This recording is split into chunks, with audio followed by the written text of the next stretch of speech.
نبی کریم صلی اللہ علیہ وسلم نے ارشاد فرمایا، جب تم میں سے کوئی شخص ایسے شخص کو دیکھے جو مال اور شکل و صورت کے اعتبار سے اس سے بہتر ہے، تو اس کو چاہیے کہ ایسے شخص کی طرف بھی نظر کر لے جو مال اور شکل و صورت کے اعتبار سے اس سے کم درجہ میں ہے۔ دوستو، دنیاوی معاملات میں ضابطہ یہ ہے کہ ہمیشہ اپنے سے نیچے والے کو دیکھیں۔ شیخ سعدی رحمۃ اللہ علیہ فرماتے ہیں، میں ایک مرتبہ گھر سے نکلا، حالات مالی اس قدر کمزور تھے کہ جوتا لینے کی خریدنے کی بھی گنجائش نہیں تھی، تو میرے دل میں گویا شکوے سے کچھ جذبات پیدا ہوئے کہ اللہ پاک، اس قدر کمزور حالات کہ میں جوتا بھی نہیں خرید سکتا۔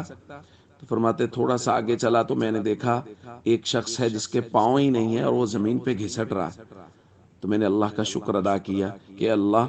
تو نے مجھے پاؤں تو دیے ہیں، حالات آج برے تو کل اچھے ہوں گے، تو میں جوتا خرید لوں گا، یہ تو ساری زندگی ہمیشہ کے لیے ایسا ہے، یہ معذور ہے، یہ تو زمین پہ چل ہی نہیں سکتا۔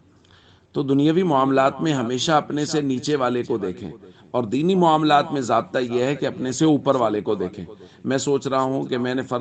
میں صرف فرض نماز پڑھتا ہوں، سنن موقدہ پڑھتا ہوں، اور میرا فلاں ساتھی اور دوست ہے وہ سنن موقدہ بھی پڑھتا ہے، غیر موقدہ بھی پڑھتا ہے، نوافل بھی پڑھتا ہے، تو میں ہمیشہ اس کی طرف دیکھ کے نیکی میں آگے بڑھنے کی کوشش کروں۔